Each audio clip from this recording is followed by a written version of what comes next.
for you to come here. Put aside the question of exclusive jurisdiction.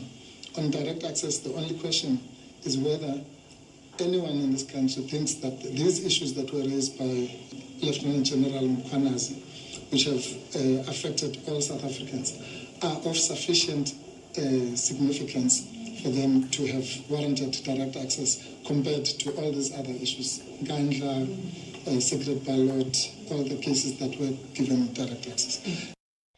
The Executive Director for the Public Affairs Research Institute at the University of Pretoria, Dr. Thami Ngubeni, says the future of democracy in Southern Africa depends heavily on the active participation of young people. Speaking during the regional symposium on rethinking democracy in the region held at the University of Pretoria, Ngubeni says as the youth constitutes nearly 70% of Africa's population, their engagement in elections is critical to sustain democratic governance across the continent. I think that this engagement is a very important one to have, and having it here on a university campus at the University of Pretoria with a lot of young people in the room is critical, because the future of elections, the future of democracy in the Southern African region, in the African continent, is dependent on the participation of the youth. We have a very young population. A good 70% of Africans are young. And so whether or not we will be able to sustain democratic governance on the continent is dependent on the active participation of young people.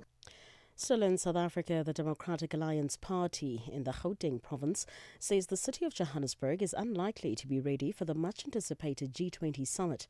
With just 3 months left before South Africa plays host to global leaders, the DA says service delivery failures have still not been addressed.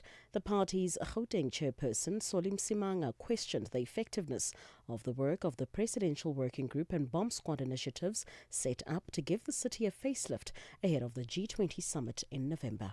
As councillors, they're sitting here, they don't even know, who are members of the so-called bomb squad. There is no terms of reference. There is no allocation of funding. If there is any, we don't know who's responsible for what. And yet we are going to be, in a couple of months' time, be hosting one of the biggest, events. And you can see for yourself what Johannesburg look like. Street lights are still a mess. Potholes everywhere. We still have streets that are littered. We still have, streets that have water, fresh water and sewer that is flowing. South Africa's Limpopo Department of Environment and Tourism is warning residents of a herd of over 50 elephants roaming areas along the border with Zimbabwe.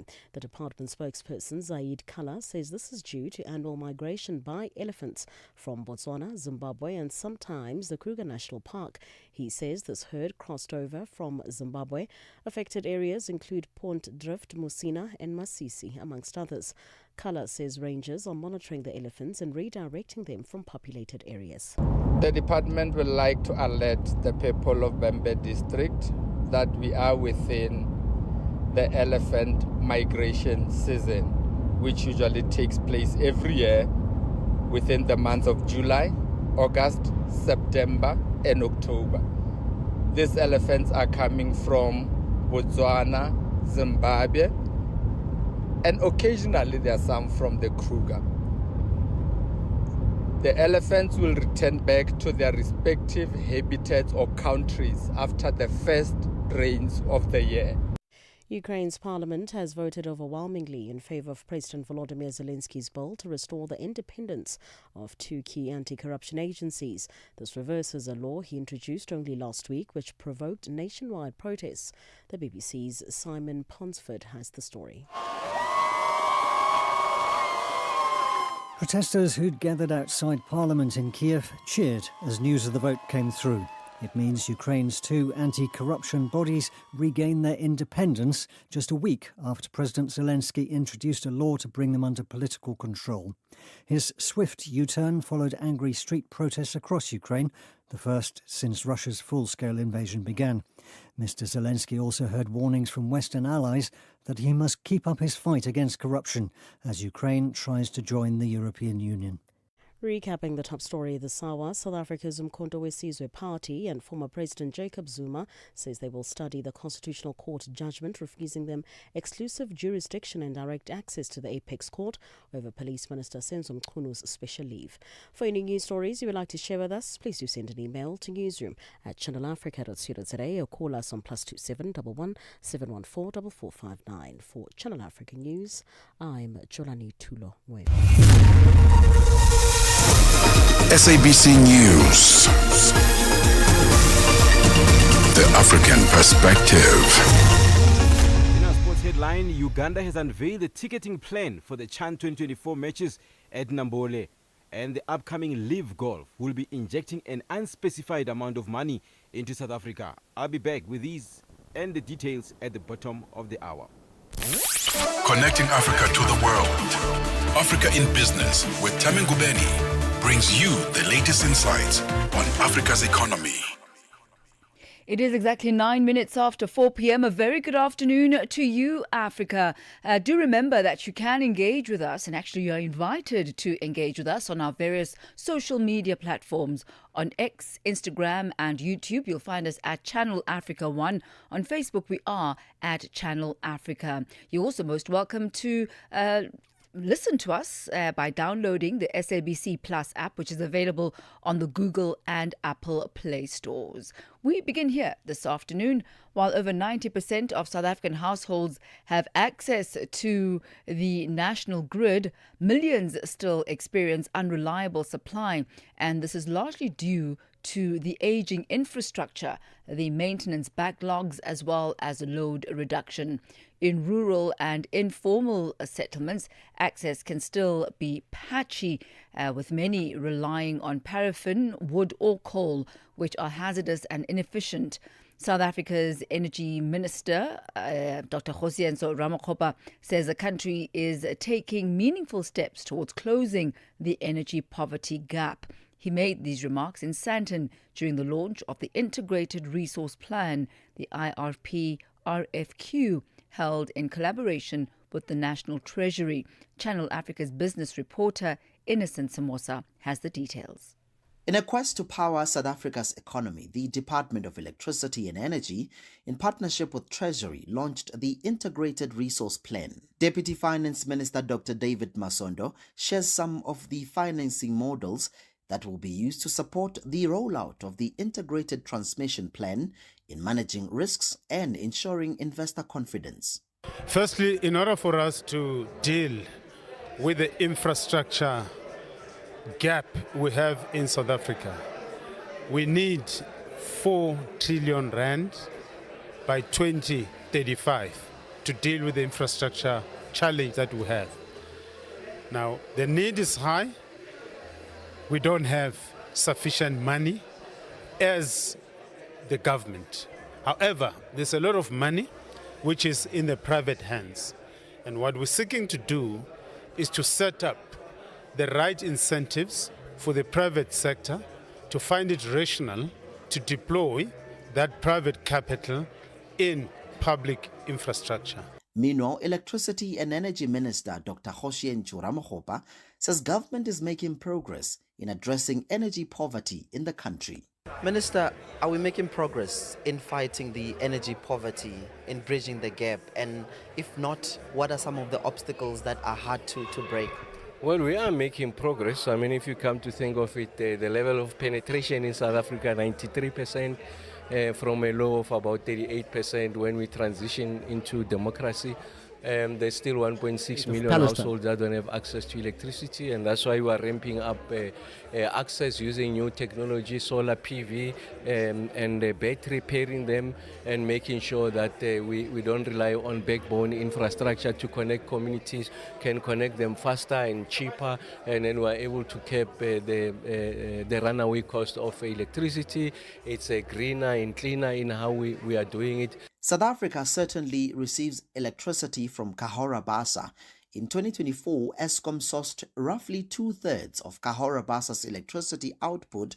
However, this agreement is set to end next year, when Mozambique will begin using most of that power domestically. Ramokgopa says he is confident that they'll be able to find a common ground with Mozambique.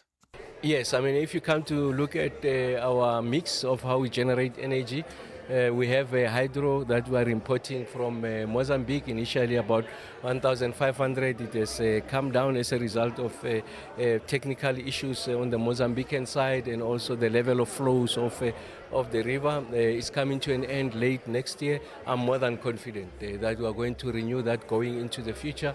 I'm due a meeting with my counterpart, but we are the only credible off-taker. We had an excellent relationship with the Mozambican. They are looking to increase capacity generation from hydro. We will be the parties standing side by side with them to offtake and ensure that we are able to diversify energy generation in the electricity generation in the country. So we are more than confident. For Channel Africa News, I'm Innocent Samosa in Johannesburg. Africa. It's time to plug into the heartbeat of the continent. Tune in to Channel Africa, your go-to radio station that broadcasts in 5 different languages. L'Afrique du Sud célèbre la journée nationale du Kabla hujaitwa kwa jina la Double K or more of our forests have been destroyed. Kama kutuli branch ndi Partido Africano da Independência da Guiné. See, Channel Africa represents every corner of this amazing land. From Lagos to Cape Town, Nairobi to Dakar, we've got you covered with the freshest news, music, and cultures. So, turn up the volume, feel the rhythm.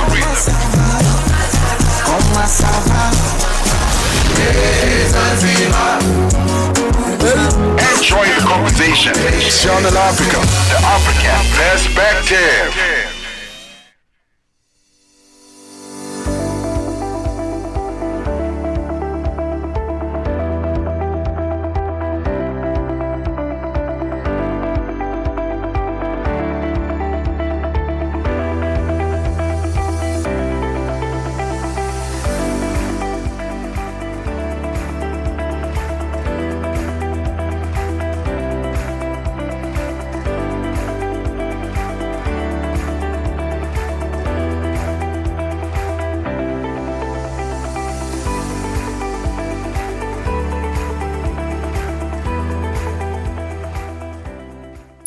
G20 in Africa, exclusive to Channel Africa and SAFM, championing Africa through solidarity, equality, and sustainability.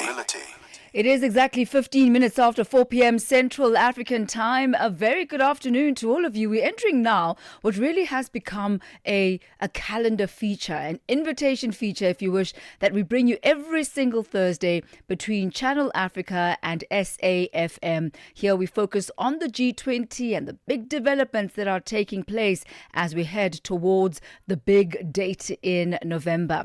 Now, our focus this afternoon is the G20 Digital Economy Working Group. And Ashraf, as you know, and good afternoon to you as well, this group has been focusing on digital public infrastructure, and this as a key driver for inclusive and sustainable development within the group's economies. Now, South Africa's presidency aims to leverage digital public infrastructure to address regional as well as global digital divides, particularly on the African continent, and clearly also to ensure that digital transformation benefits every single citizen. Well, let's find out more about that. I mean, of course, what does it really mean? Digital platforms, e-payments, digital IDs. I mean, I can just go on. I would think every aspect of our life is now affected by digital in some form. Do we really understand it? And very importantly, what would be the drive that we talk about? So to tell us more about it is Prajlan Naidu for Digital Communication, Media and Technology Practice at the Olia Wyman, the company. President, appreciate your time. Thanks for connecting with us here. Well, both SAFM as well as Channel Africa. Hi, Ashraf. Thanks for having me. Thank you. Listeners. So let's talk about this. Certainly, this drive towards G20, the summit in November right now. In terms of finance and priorities around the digital public infrastructure, right? Give us a sense of what should be the priorities and how should that play out? Yeah, thanks, Ashraf. I think South Africa's presidency of this G20 really gives us a once-in-a-generation chance to convert global attention on these financial architecture and digital infrastructure into tangible economic and social gains for Africa as a continent. And I think the focus on digital public infrastructure is really going to be critical to that. I think you mentioned it in your intro that we could be left behind in the digital divide as a continent if we aren't able to start to participate in the digital economy. And I think there are three things really that enable us to do that, right? Really a low-cost digital ID, a payments wallet that's interoperable, and data that is portable and shareable. I think these are the three keys to it. If you think about our continent, by 2050, every third person aged between 15 to 24 will be African. So it's important that we are able to get them into the digital economy and really maximize that demographic dividend that we'll experience. And on that note, how can South Africa use its presidency? And I think you alluded to this at the start of your answer, Mr. Naidu. How can the country influence the global digital policy on behalf of the global South? Do we have the advancements ourselves? Do we have the policies ourselves? Do we have the leadership to be able to drive discussions on that level and to actually implement change that will be of global consequence and influence? Yeah, absolutely. I mean, I think South Africa is chairing the G20 finance track. We're already a BRICS member, and we're essentially Africa's gateway to the G20. So I think that triple mandate really does let us act as, if you like, the global South switchboard operator on kind of digital rules. And do we have the capabilities? Absolutely. If you just look at our SARB's rapid payments program and our digital RAND sandbox, that gives us real world credibility. We've actually implemented these things. And if you look at things like POPIA, which is kind of world leading in terms of protecting data and kind of really balances innovation with rights. So yeah, I think we can champion a lot of these causes at the G20.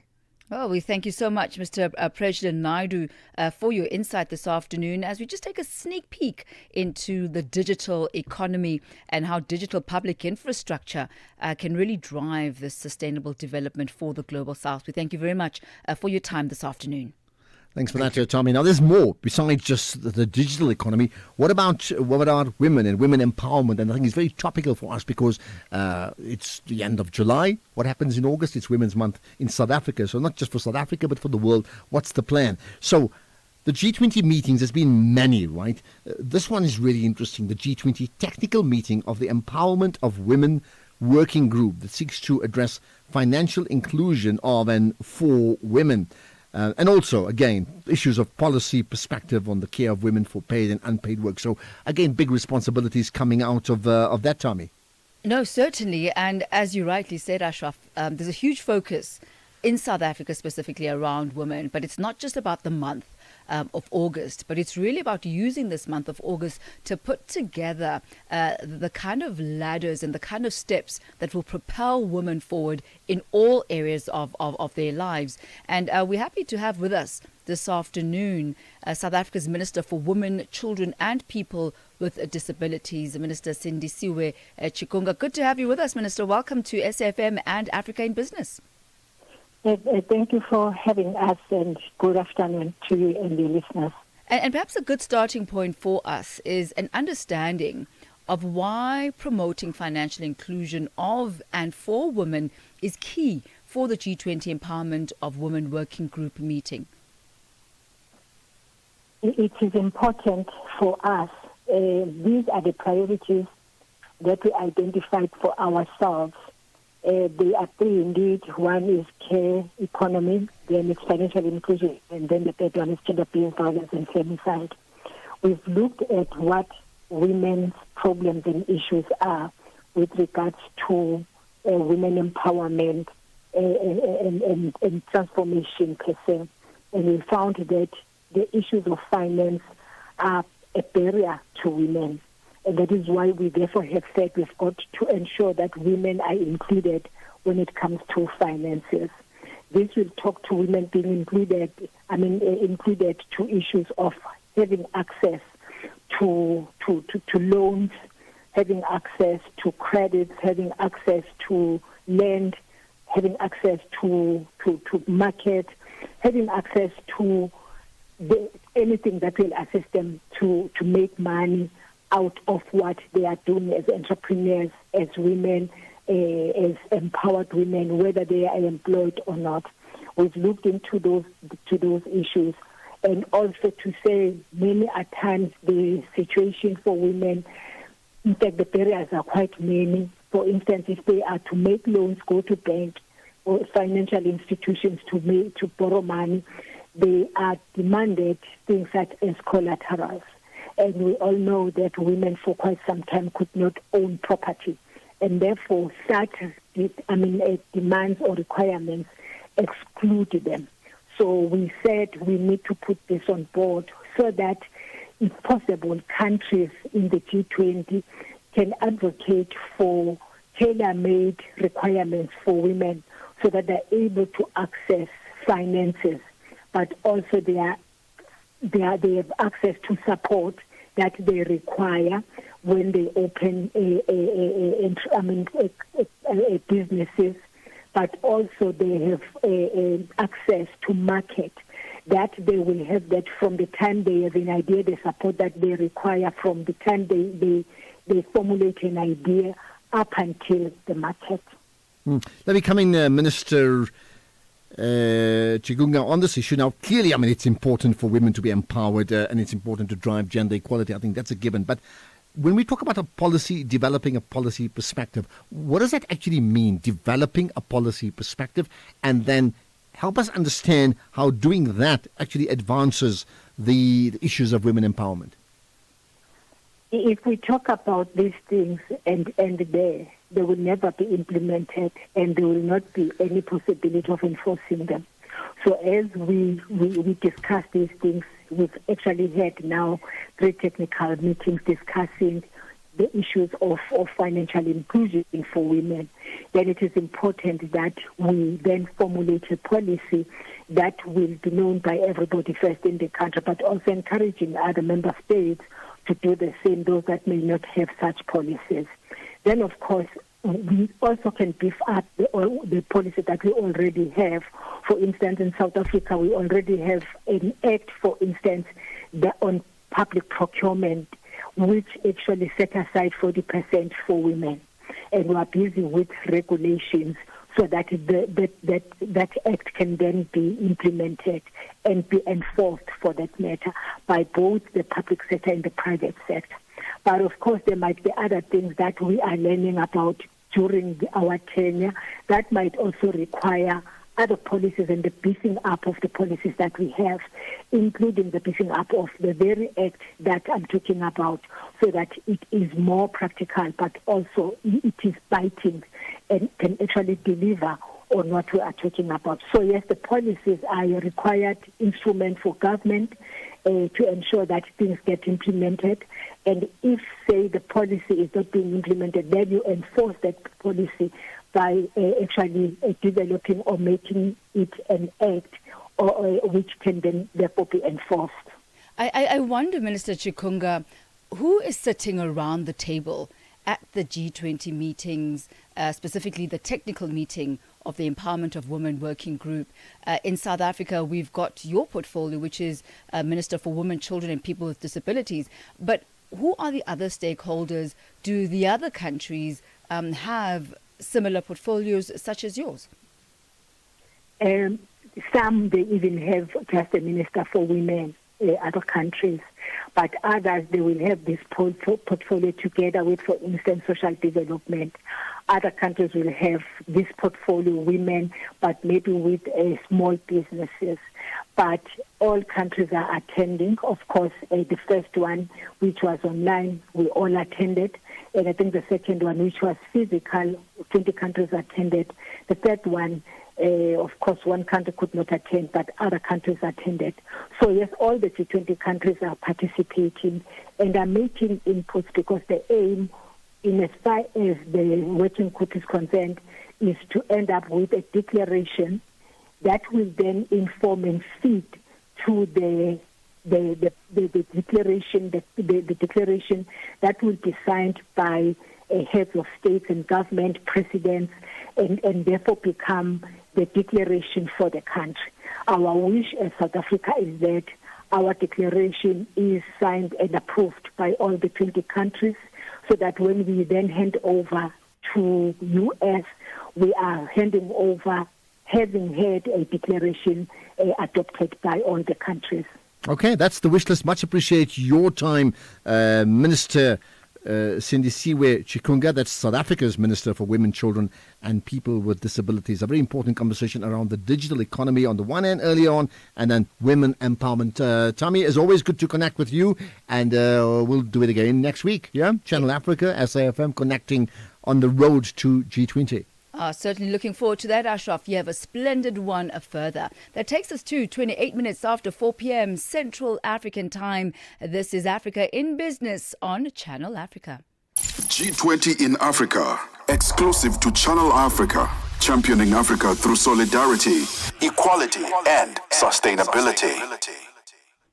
As we do round about this time, we head over now to the markets desk. But before we do that, just a quick roundup. I'm really looking forward to this conversation. It's coming up before 5 o'clock, about 20 to 5 it is. We'll be talking to Lucy Mugai, who's the Chief Executive Officer of B Lab Africa. They develop policies, programs and tools for businesses. We'll find out what her journey has been like all the way up to the C-suite. And as I promised the Upside team, that issue about intellectual property, I'm going to throw it in there, because wherever development is concerned, there is always an originator. There's always a place where this IP comes from, and how do the creators then also benefit? So looking forward to that conversation. Do stay with us. But for now, over to the markets desk, where Thabiso Lehoko is standing by with your latest market indicators. It's gone exactly 4:30 p.m. Business news on Channel Africa. The African perspective.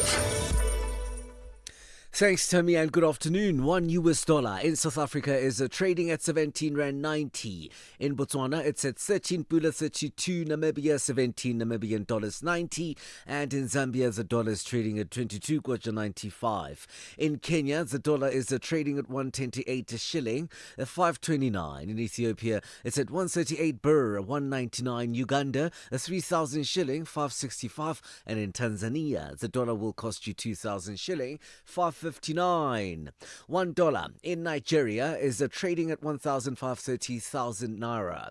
In Egypt, it's at 49 Egyptian pound 658. Tunisia 2 dinar 892. Algeria 129 dinar 737, and the Moroccan dirham is trading at 954 to the US dollar. In Angola, the dollar is trading at 912 kwanza, while the Congolese franc is at 2,870 to the US dollar.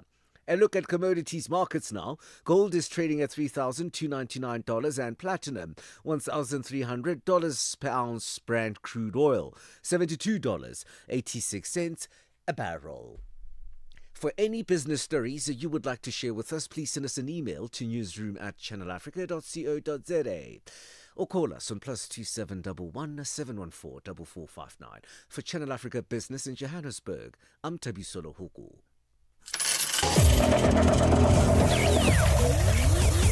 Business news on Channel Africa. The African perspective. And for the business of sport, a very good afternoon to you, Fikile Lingwati. Sports on Channel Africa. The African perspective. Thank you, Thami. In our sports of business this hour, we begin with football news that's about to begin in Uganda. That's Uganda Minister of Sports, Owing Peter Ongwang, has confirmed that there will be no physical tickets sold for the upcoming CHAN 2024 tournament scheduled to begin on the 2nd of August 2025.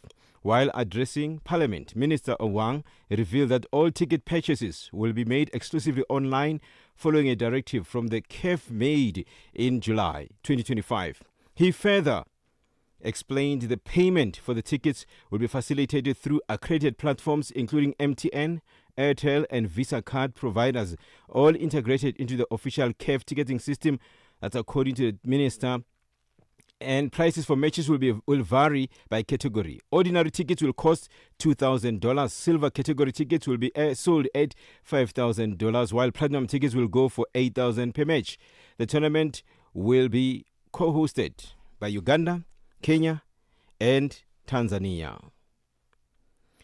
And in transfers, Granit Xhaka returned to the Premier League 2 years after departing Arsenal. The midfielder has moved to Sunderland in an initial $10 million move, which could rise to $13 million. Sunderland have now spent $86 million so far this summer on 7 new signings. Sunderland agreed personal terms with the former Arsenal man last week, and the 32-year-old has signed a 3-year deal to add vital experience to the Black Cats midfield. The Premier League newcomers upped the total offer by $5 million to get the deal done, and was pictured alongside Sunderland owner Kerry Lewis Derifas as he got off the plane in Northeast to complete the move.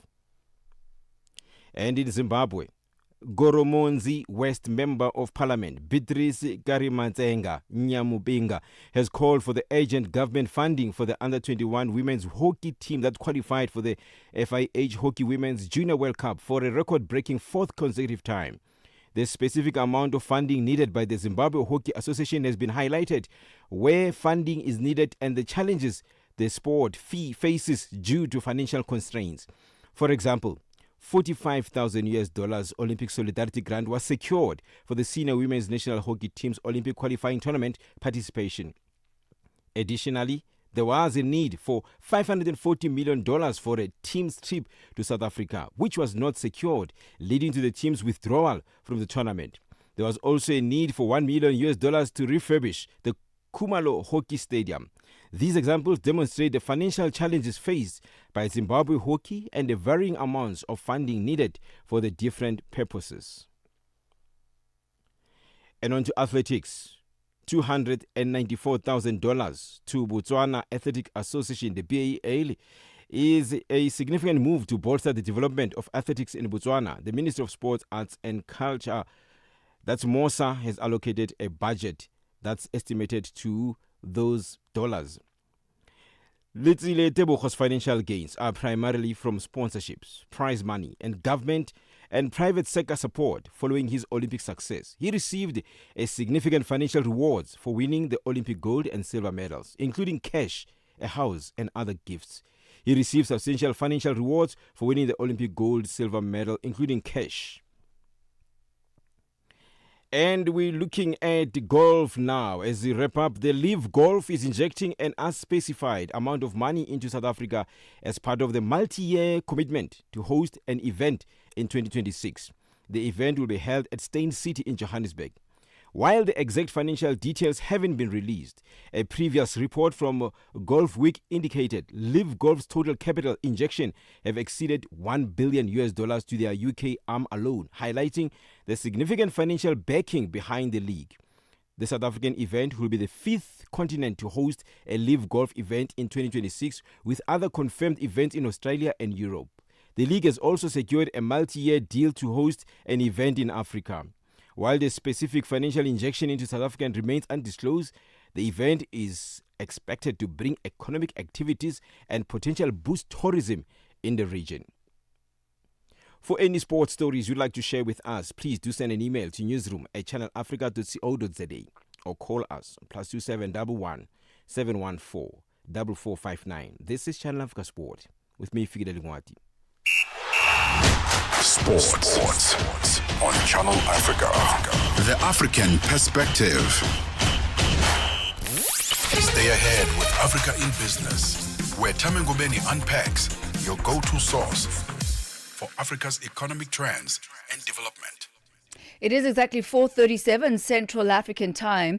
Yesterday, we had a really interesting conversation, and one of the stories that we brought you regarding Tanzania and the new law that they've put in place, which basically ring fences around 15 sectors or 16 industries for the locals only. So if you are a non-citizen, you're not able to open up a business and trade in retail, for example, in tourism for the locals, as well as other sectors. And we did pose this question to you on our various social media platforms. And what a floodgate of responses we've received, especially on TikTok. I'm going to share some of those responses with you a little bit later on this afternoon, but not before I have this conversation, very much anticipated conversation with our guest on the C-Suite this afternoon. She is none other than Lucy Mugai. She's the Chief Executive Officer of B Lab Africa. So this is a company that develops policies, programs, as well as tools for businesses. Lucy is described as a cross-functional leader, has over 17 years of experience that ranges from corporate to not-for-profit sectors. Now, if you're looking for strategy formulation and someone who can turn your vision into tangible results, well, she is your go-to person. She has successfully led and scaled diverse teams from the ground up in about 5 countries. Oh, how dynamic. How do we introduce you, Lucy Mugai? Welcome. Good to have you with us on Africa in Business. Welcome to the C-Suite. Thank you so much for having me, Thami. I really appreciate it. So I said 5 countries. It's actually 5 continents. So, where are these continents? Where have you worked around the world? Well, I've worked in Australia. That's where I did my degree in accounting and financial planning. I lived there for 9 years, and then I decided to come back to my hometown, Nairobi, Kenya. I've also worked in Asia Pacific. And then my work usually cuts across also the US and also Europe. I do a lot of work as well in Europe. I've had the opportunity of working a lot with a lot of multinational companies, but my heart right now is really for Africa and how we can also improve Africa. And you've navigated both the corporate and the not-for-profit sector. What are the lessons that you've taken from both of these spaces? And perhaps also if you could put into perspective where maybe those lessons came from, because one would assume if you're working in different geographical locations, there are also, different cultures and idiosyncrasies that are specific to a particular continent or a particular culture. Oh, that's true. That's very true. And I think one of the things I've learned, and I think is very important, especially in this geopolitical space, is how even as I lead a not-for-profit, is how do I also think as a business, especially now with fundraising, as in we all know what has been happening right now with grants and funds dwindling. How do we start thinking as a business? How do we make sure we are sustainable? How do we make sure we are curating programs that are actually going to be revenue generating and you're not only depending on funding? So I think that's one of the things that I'm very grateful about right now that I've learned about now. How do we make sure that we are running a sustainable organization as we also fundraise, but also diversify our revenue? Regarding culture, one of the things I'm very big about is how do I practice what we call servant leadership, right? Where irrespective of every culture, every employee wants to be heard, wants their ideas added into the organization. How do we make sure you're also progressive? So as long as you are a leader that is actually listening to your employees, I've come to learn that in terms of culture, you'd be able to work with anyone in whichever organization. I'm so happy you brought that up, Lucia. I promised my colleagues on the show that comes in before Africa in Business, The Upside, that I'm going to ask you this question. And this is regarding intellectual property. You mentioned servant leadership. You mentioned how workers want to be acknowledged for the contributions that they make and want to be in a space where they feel that they've got something to add, something of value. So when those ideas are contributed, how do you believe the IP should be handled where it is a win-win situation for both the worker and the creator and the employer? Well, I think it also depends on the situation, because what I believe is, especially for the kind of organization we work in, sustainability is new. So I want employees or staff that are innovators, right? We encourage a lot of innovation and we move very fast. If something is not working, let's move on to the next thing. So one of the things I do is encourage innovation. And if the idea actually is coming from you, at least from B-Lab, we do recognize that. And I'm one of those leaders that just does not take ownership of your achievement or accomplishment, because we do have those type of leaders that may just, and which also now makes employees become very annoyed, is where you take up an achievement and make it your own. But I always emphasize on, if you're the one who's innovated that, we are going to put it on board and see if it's going to work for us. I'll make sure that the team and everyone who needs to know recognizes you as the person who's actually made that be able to work for us. So from an IP perspective, I think it really depends in exactly what it is, right? But for us, that's the kind of culture we have, and that's what we do in terms of that.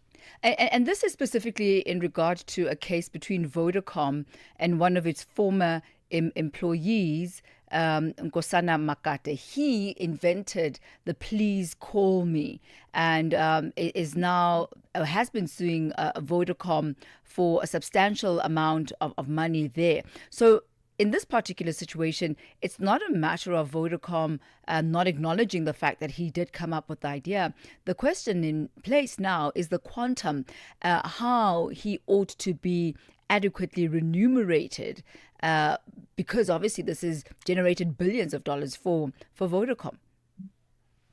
Yeah, that's a very interesting case. And I think now it also just depends on what do the books show, what in terms of revenue has been made from a legal perspective as well. Had the employee thought of that from a legal perspective? So I do think there are a lot of things that come into play with such type of conversation. But I'm hoping and keeping my fingers crossed that the employee is actually fairly compensated. And maybe this is something that ought to be made and discussed right at the front, even the quantums, what percentage of the total revenue or profit will the employee get, because you don't know how successful a particular idea might be. And it's very difficult to discuss this when the money's already been generated, because, greed totally comes agree into the with you. picture there. Yeah. It's always good. And thank you for bringing that up. How do we make sure that from the get-go, all players are all aligned in what is supposed to be getting in terms of maybe even having an agreement that has been signed that we can all make sure we stick towards, even as we move on. So I totally agree with you on that one. And I'm wondering, just going back to you and your career, at what point does Lucy Mugai come into the equation? You develop tools for businesses, their programs, their policies. At what point does somebody pick up the phone and ask for your services? That's a really good question. So our main focus is on how do we make business as a force for good? How does a business incorporate responsible business practices? One of the things we realized is you are not able to manage what you don't measure. So we work with any business that is trying to be able to have a look at where is my starting point on how are my operations. Yeah, so just giving you like a 360 degree of what you're doing, how are you able to improve, and how we able to give you a report that will be able to help you improve. So anytime, any company that is looking at how do we embed sustainability in our business, how do we also now start communicating about our impact, environment and social environment impact? How do we look at now our responsible business practices, and how do we come up with a clear roadmap for that? Pick up the phone and call us. We do have free tools that businesses could be able to use to start measuring and managing their impact. So with these tools, any business globally, we are a global network. Lucy and my team, I and my team are in charge of the Africa office, but any business globally would be able to log into these tools. The tools are free. We now start charging if it is for consultancy or you want to get certified, but it's a good step for a company to be able to start measuring and managing their impact and also looking at how they'd be able to incorporate responsible business practices in their business. And how do they find you? So our website, again, as I said, the organization is called BLab Africa. So our website is www.blabafrica.net. And our tools, we have the B Impact Assessment tool that you can actually just Google, and it will just take you straight to where the tool is at. Again, as I said, we're a global organization. We have incorporated global standards. So it's not only Africa, and you'd be able to now use that to now start the journey. Absolutely amazing stuff. Thank you so much, Lucy. Great insight, and wishing you all the best moving forward. Those free tools to manage and measure impact sounds like a great address and a great resource for businesses. Thank you so much, and wishing you greater success in the C-suite. Yeah, thank you. Thank you for having me. Thank you. Thank you, ma'am. That's Lucy Mugai. She's the Chief Executive Officer of BLab Africa. You can access them at www.blabafrica.net. Some great tools she recommends for you and your company. And I guess the best part of it is they're free. It is exactly 4:49 Central African time. And we return in just a moment. Let's find out what you had to say regarding our question yesterday. Get the news, music, and lifestyle of Africa on Channel Africa, the African perspective. Africa, meet Abedi. Yeah, that's me. Abedi is a music lover through and through. I really love African music. He's got a taste for all kinds of tunes and spends his days listening to Channel Africa. Guess what? He didn't know. Okay. Channel Africa wants to help Abedi and all music lovers everywhere to discover even more incredible music. That is why Channel Africa is calling on all African musicians to submit their music. Musicians, remember to give us all your relevant information. Make your submissions at music@channelafrica.co.za. Submissions are your chance to be heard on radio. But sadly, they do not guarantee that you'll be playlisted. All submissions will be carefully reviewed to see if they meet our station's requirement. Channel Africa, the African perspective. Africa means business. Tune into Africa in Business with Thami Ngubeni for the future of the African economy. Channel Africa, the African perspective. It is exactly 4:50 p.m. Central African time. Now, we covered this story yesterday regarding Tanzania's government. They've issued a new directive, which was effective from the 28th of July, just a couple of days ago. And this is under the Business Licensing Prohibition of Business Activities for Non-Citizens Order of 2025. And what it does, literally, it prohibits non-citizens, so if you're a foreign individual, from working or carrying out businesses in 15 specified areas. And these include wholesale and retail trade, mobile money transfers, hair and beauty salons, small-scale mining, running museums, operating TV stations, local tour guiding, managing micro and small industries. So a number of them, 15. And they've basically ring-fenced these areas for citizens only. So we asked you, Africa, what your thoughts are regarding this, and particularly of importance because this has been a debate that has been raging in South Africa for quite a while. South Africa has what we call spaza shops, which are little shops that you find in the townships. You can buy your groceries there, etc. And this industry has, over the past over a decade, been flooded by foreign nationals who have come in and set up shops and are trading. And locals have been complaining that this is an area that should be ring-fenced for them as citizens. So here are some of the comments that have come through on social media, specifically on TikTok. A lot of them actually came through on TikTok. We've got Sizo, who says, Tanzania is very progressive in transformation, a development and development of their citizens. Zolisa says, Tanzania is putting the ANC to shame. Zizi Mananga says, protecting your citizens first, especially in the economic sector, is very vital in any government that has high unemployment rates in Africa and the world. TB just says that Ramaphosa of South Africa must resign, please, he says. Troy III says, we told you guys that protecting your citizens and your economy is not xenophobic. The money that was supposed to help our economy is going to other countries. But Wong says it's so sad and funny at the same time. In South Africa, it's called being xenophobic, and I bet no one in Tanzania will call it that. Fezeka Giki says they've really put South Africa to shame. Mangi says, Viva Tanzania. Mduza says, protect your citizens first. Many foreign, African and world foreigners like to exploit and take advantage of better performing African economies in the name of fake African unity scam instead of focusing their energies to improve their own economy. Skura says, why can't South Africa enjoy the same rights as everyone else? Tate says, it's not sad. The Tanzanian government is safeguarding local economic development through relevant controls. Tanzanian voters vote her in or out, not neighboring countries. So a lot of comments coming through here. Let me read this one from Ted. Ted says, go to China and see, with all the billions of people, anyone can still open micro businesses in China. I saw it firsthand.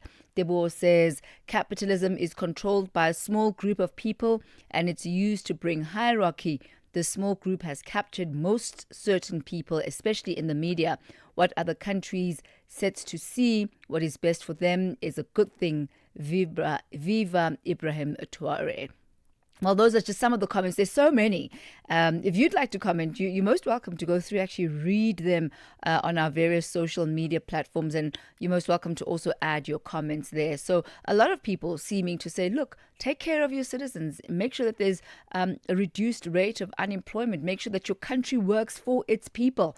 That seems to be the consensus in many of these type of comments. It's exactly 4:54 Central African time. We turn our focus now to a day one of the 2025 Nedbank Top Empowerment Conference. That's currently underway at the Sandton Convention Centre in Johannesburg, South Africa. Now, the theme this year is empowerment through bold transformation, and it highlights the need for decisive action towards economic inclusivity in South Africa.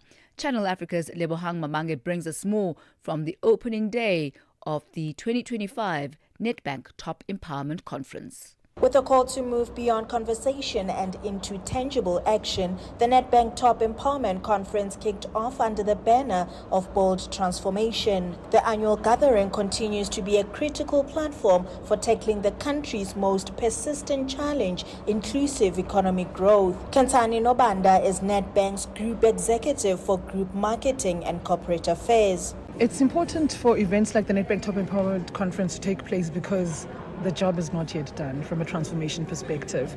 I think when we look back in our generation and we say, what have we left for the next generation? It has to be economic freedom, it has to be inclusivity, opportunities, and a really diverse working force, diverse business people.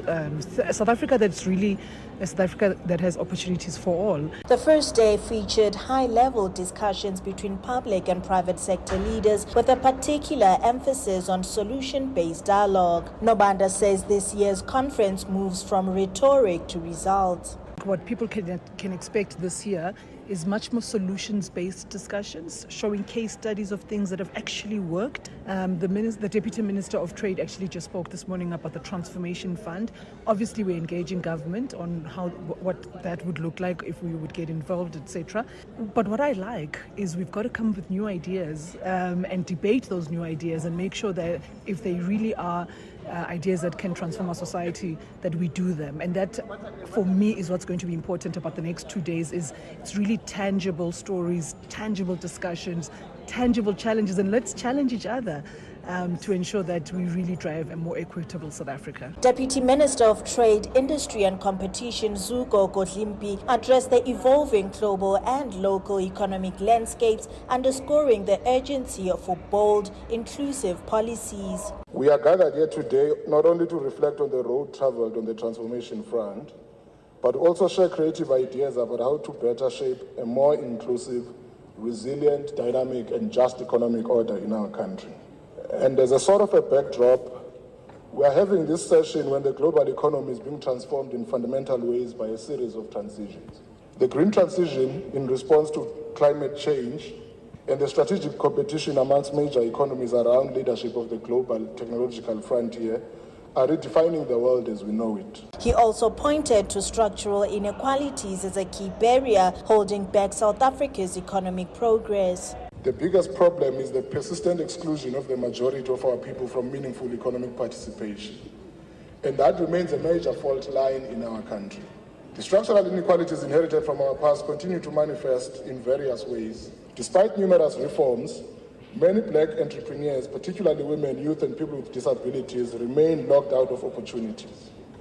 Locked out not because of a lack of talent or drive, but due to entrenched barriers that restrict their access to markets, funding, and commercial networks. As the two-day event continues, the challenge remains clear: to move from conversation to action and to build a South African economy that works for all. Reporting for Channel Africa, I am Lebogang Mabange in Johannesburg, South Africa. And that is how we come to the end of the Thursday edition of Africa in Business, as we hand the reins over now to the French desk with Madame Joël. Merci pour la correction. Merci Thami. Bonjour à tous les auditeurs de Channel Africa. Tout à l'heure, c'est Vue d'Afrique. Restez connectés, nous parlerons de l'opposition ivoirienne vent debout contre la candidature d'Alassane Ouattara, mais aussi du procès Constant Moutamba en RDC. Voilà, restez connectés. Merci Thami. Merci beaucoup. Restez connectés, as she has said, as we hand the reins over now. Thank you to our amazing team. News, we've got Jwala Netulo, Economics Desk, Tabiso Lehoko, Sport, Fingile Lingwate, our producer, Mabu Boloka, and our technical producer as well on the line, and social media talent, Abu Telezi. From us, I'm Thami Ngubeni. Until tomorrow, have a great one. Bye-bye. Vue d'Afrique, un magazine des actualités en français sur Channel Africa. Rendez-vous du lundi au vendredi avec Joël Mouteba sur Channel Africa de 15h à 16h, temps universel. Channel Africa, la perspective africaine.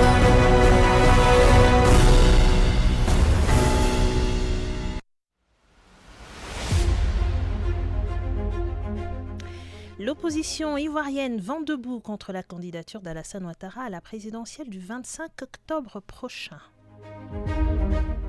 Procès Constant Moutamba en RDC. La première ministre sous minois et d'autres hauts cadres cités parmi les témoins à charge et à décharge. Et enfin, pour les grands titres de ce soir, mini remaniement ministériel en Guinée avec 5 nouvelles personnalités qui font leur entrée au sein du gouvernement dirigé par le Premier ministre Bahouri. Bonjour à tous et merci de vous connecter sur notre site internet le www.channelafrica.co.za pour suivre Vue d'Afrique, le magazine d'actualité africaine en langue française sur Canal Afrique émettant depuis Johannesburg. Bienvenue également à ceux qui nous suivent en Afrique australe sur DSTV Canal 802 et sur OpenView 628. À présent, place au bulletin d'information que nous présente Joël Kabongo. Bonjour Kabongo. Bonjour Joël. SABC, actualité. La perspective africaine. Bonjour à toutes et à tous, bienvenue à cette nouvelle édition qui s'ouvre en Angola. Le gouvernement a annoncé mercredi un lourd bilan humain et matériel à la suite des manifestations déclenchées par l'augmentation du prix du carburant. 22 personnes tuées, 197 blessés et 1214 arrestations recensées en seulement 2 jours d'émeutes. Les violences ont touché Luanda et au moins 6 autres provinces du pays. Parmi les victimes figure un sous-inspecteur tombé à Zango, 4 dans la province d'Ikolo lors d'une opération de dispersion des manifestants accusés des pillages et des destructions des biens publics et privés. Selon les autorités, 66 commerces ont été vandalisés et 25 véhicules endommagés. Les forces de sécurité ont utilisé des gaz lacrymogènes, des tirs de sommation et dans certains cas des balles en caoutchouc. Au Cameroun, le Conseil constitutionnel a enregistré 35 recours depuis le 29 juillet dans le cadre du contentieux relatif à la publication de la liste provisoire des candidats retenus pour l'élection présidentielle d'octobre. Ces requêtes concernent aussi bien la réhabilitation des candidatures rejetées que des demandes d'invalidation des candidatures validées, y compris celle du président sortant Paul Biya, jugée illégale par certains requérants. Maurice Kanto, principal opposant au président sortant et candidat investi par le Manidem, a quant à lui introduit 2 recours suite à l'éviction de sa candidature par l'ELECAM. L'un contexte et demande l'annulation de la liste des candidats acceptés du 26 juillet et l'autre relance l'annulation de la résolution du 26 juillet portant rejet des candidatures notifiées le même jour. Le Conseil constitutionnel, qui a entamé l'examen de ces différents recours, a désormais au moins 10 jours pour rendre sa copie finale. En République démocratique du Congo, au cours de l'audience du procès de l'ancien ministre de Justice Constant Mutamba mercredi, ses avocats ont tenté de faire invalider la procédure mais n'ont pas encore obtenu gain de cause. À 2 reprises, les avocats de la défense ont demandé la suspension de la procédure, affirmant avoir déjà saisi la Cour constitutionnelle. Ils contestent notamment la décision de l'Assemblée nationale d'autoriser les poursuites contre Constant Mutamba à l'issue d'un vote à main levée. Selon eux, le scrutin aurait dû se dérouler à bulletin secret. Des objections balayées d'un revers de main par la Cour, provoquant une vive indignation de la défense de Mutamba. L'ancien ministre est poursuivi pour détournement de fonds dans le cadre d'un projet de construction d'une nouvelle prison à Kisangani située au nord du pays. La prochaine audience, prévue lundi, s'annonce décisive. D'un procès à un autre au Tchad, l'ancien Premier ministre et président du parti Les Transformateurs, Succès Masra, a été lui renvoyé mercredi devant la chambre criminelle par la chambre d'accusation de Djamena. Les juges de la chambre d'accusation ont décidé de joindre les dossiers de Succès Masra à ceux de 27 inculpés du massacre de Mandakao alors qu'ils étaient jusqu'alors séparés. Dans un communiqué transmis à la presse, son avocat venu des Comores, Maître Saïd Larifou, affirme que le dossier ne repose sur aucun fondement juridique sérieux, évoquant une procédure dénuée de preuves matérielles ou de témoignages crédibles. Il accuse les autorités judiciaires d'agir sous pression politique et qualifie la décision de poursuite arbitraire. L'avocat appelle les juridictions nationales à garantir les droits de la défense et en appelle également à la vigilance de la communauté internationale. Nous allons boucler au Sénégal. Le journaliste Bachir Fofana et l'opposant Moustapha Diakate ont été fixés sur leur sort mercredi, poursuivis dans des affaires distinctes, des diffusions de fausses nouvelles et offenses au chef de l'État. Ils ont écopé de peines allant de 2 mois avec sursis à 15 jours fermes, des peines plus légères que prévues, mais des condamnations qui inquiètent. Ayant déjà passé 1 mois derrière les barreaux, ils sont désormais libres, mais leurs avocats ont dénoncé ces verdicts comme une atteinte à la liberté d'expression. Dans les 2 cas, le parquet avait requis 6 mois de prison, dont 3 fermes. Finalement, les peines ont été plus légères. Fin de cette page d'actualité. Merci de l'avoir suivi. SABC Actualité. La perspective africaine. Bienvenue dans la grande actualité de Vue d'Afrique. Je suis Joël Mouteba et Bangui est à la mise en onde de cette édition de Vue d'Afrique sur Channel Africa. Merci de nous suivre sur nos chaînes Facebook et YouTube en direct, mais également en image. Merci d'être connectés. Le gouvernement malien a entériné mercredi 30 juillet 2025 une charte nationale pour la paix et la réconciliation. Ce document élaboré à la suite du dialogue intermalien convoqué par le président de la transition, le général Assimi Goïta, vise à doter le pays d'un socle normatif fondé sur les valeurs sociétales maliennes et la souveraineté nationale. Malgré son adoption, la situation sécuritaire reste volatile dans le nord et le centre du pays, théâtre d'actions armées menées par des groupes djihadistes et le Front de libération de l'Azawad.